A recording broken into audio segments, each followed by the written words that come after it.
We've seen a lot of division in the United States over our 248 years.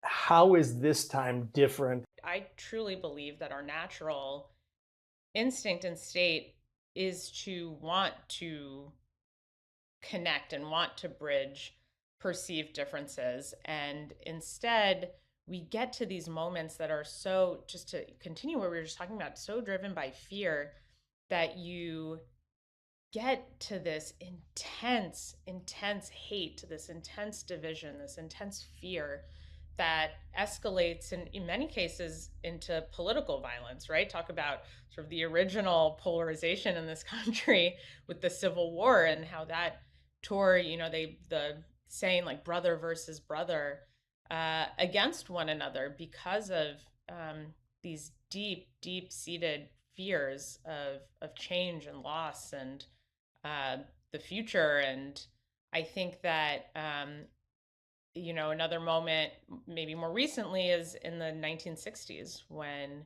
we saw incredible instability, assassinations, protests in the streets, um, just really difficult times. And I think in both of those instances, to me, the unifying theme and where I see some hope today of how we get out of this moment that we're in is the importance of leaders and of good leadership.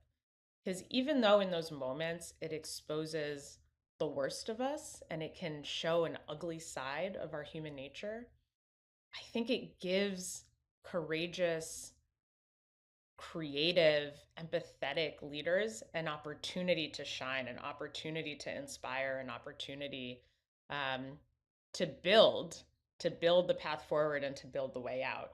And in this moment today, I think that we are very focused on the leaders who maybe don't have what it takes and ignoring the fact that we have a a great number of leaders who are stepping up to the plate and who are excited um, to build, to help bridge those differences.